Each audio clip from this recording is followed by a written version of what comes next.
அதிமுக ஊழல் கட்சி என்று சொன்ன விஜய் இன்னொன்று பாஜக கூட்டணியில் மற்றும் சில கட்சிகள் என்று சொன்னவர் அதிமுக பேரை கூட சொல்ல ரொம்ப இலக்கணமாக பேசியவர்கள் இன்றைக்கு நமது நண்பர்கள் அவர்கள் எத்தனையோ மன வருத்தம் இருக்கலாம். ஆனால் அவர்கள் விஜயை ஆதரிப்பது அறம் என்று சொல்வது எப்படி நியாயமாக இருக்க முடியும்? அம்மாவின் ஆட்சி வர வேண்டுங்கிறாங்க. அவங்க போய் நம்ம கட்சியை அழைக்க நினைக்கிற தாவேகா கூட போய் ஆதரிக்கிறது எப்படி நியாயம்?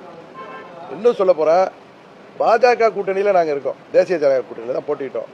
தேசிய ஜனநாயக கூட்டணியிலேருந்து ஒருவர்கள் வெளியேறிவிட்டோம் என்று சொல்வது எப்படி நியாயம்? நாங்கள் அதிமுக கூட்டு தலைமையிலான தேசிய ஜனநாயக கூட்டணியில் இருக்கோம். ஏன்னா நீங்கள் கேட்கறது படி சொல்லிடுறேன், நாங்கள் அந்த கூட்டணியில் தொடர்கிறோம்.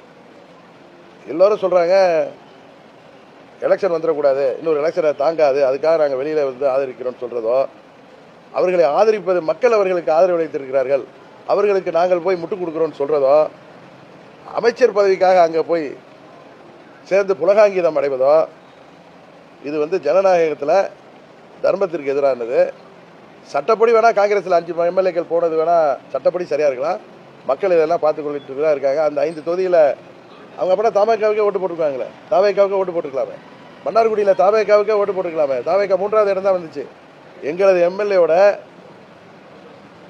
பேரம் பேசி ஏதோ ஒரு உங்களை செஞ்சு தரேன்னு சொல்லி தானே கூப்பிட்டுருக்கீங்க. அது குதிரை பேரம் தானே. நீங்கள் ஒன்றே அவங்களுக்கு அமைச்சர்கள் கொடுத்தீங்கன்னா உறுதியாக சிபிஐ என்கொயரி வருவோம். உறுதியாக இது ஆச்சு கஷ்டகாலம் தான். இன்னும் சொல்ல போகிற இப்போ விடுதலை சிறுத்தைகளும் கம்யூனிஸ்ட் கட்சிகளை எவ்வளோ நாள் தாங்கி பிடிப்பார்கள்? 6 மாதம் தாங்குவாங்களா? அதனால் இந்த ஆட்சியின் ஆயுள் காலம் என்பது ஊசலாடி கொண்டு இருக்கிறது.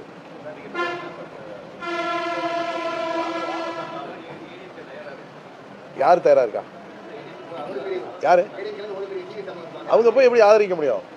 டிஸ்குவாலிஃபிகேஷன் வருது சார். அவங்க கட்சி தலைமை, நான் சொல்றது எல்லாம் அங்கே இருக்கிற 24 பேரோ 25 பேரோ என் நண்பர்கள் தான். ஒன்றும் அவங்களுக்கு நான் எதிரான கருத்தை சொல்லலை. அதாவது அவர்களை வந்து நான் புரிஞ்சுக்கணும்னு சொல்கிறேன் இந்த நேரத்தில். ஏன்னா உங்களை பத்திரிகையாளர்கள் மூலம் அவர்களுக்கு எல்லாருக்கும் சட்டம் தெரியும், எல்லாம் அரசியல் உள்ளவர்கள். அவசரப்பட்டோ கோபப்பட்டோ அவர்கள் செய்கின்ற முடிவு அவர்களுக்கு விபரீதமாகும். அம்மாவின் ஆட்சி கொண்டு வரோன்னு சொல்லிட்டு அவர்கள் இவ்வாறு செய்வது உறுதியாக அவர்களையும் பாதித்து அம்மாவின் தொண்டர்களையும் பாதிக்கும். அதனால் அவர்கள் ஒரு உண்மையை புரிஞ்சுக்கணும். ஒரு பொலிட்டிக்கல் பார்ட்டியோடைய தலைமை தான் அங்கே சட்டமன்ற குழு நிர்வாகிகளை நியமிக்க முடியும். திரு பழனிசாமி அவர்கள் நியமித்திருக்கிற கொறடா தான் நாளைக்கு சட்டமன்றத்தில் ஏற்கனவே பல தீர்ப்புகள் இருக்கு. ரீசெண்டாக வந்த மகாராஷ்டிராவில் வந்த பிரச்சனையில் வந்த சுப்ரீம் கோர்ட் தீர்ப்பே இருக்கு. இதை தாண்டி இவங்க எந்த கோர்ட்டுக்கு போக போறாங்க? சபாநாயகர் எவ்வளோ நாள் காலம் தடுத்த முடியும்? இன்னொரு 10 நாள் காலம் தடுத்து அதுக்கு ஒரு லிமிட் இருக்கு. அண்ணன் இபிஎஸ் அவர்கள் தரப்புலேருந்து நீதிமன்றம் சென்றால் இதெல்லாம் வெட்ட வெளிச்சம் ஆயிடும். அவர்களுக்கு மந்திரி பதவி கொடுக்கப்பட்டால் உறுதியாக உங்களுக்கு சிபுசோரன் வழக்கு போல அது வந்துடும். அதனால இது பெரிய குழப்பத்தை தான் உருவாக்கியிருக்கு. மக்கள் இப்படி ஒரு குழப்பமான தீர்ப்பை தமிழ்நாட்டில் கொடுத்துருக்கிறதுனால இது போல குழப்பங்கள் இருக்குது. வருங்காலத்தினால யாருக்கு அறுதி பெரும்பான்மை கொடுத்தாதான் தமிழ்நாட்டுக்கு நல்லது, தமிழ்நாட்டு வளர்ச்சிக்கு நல்லது.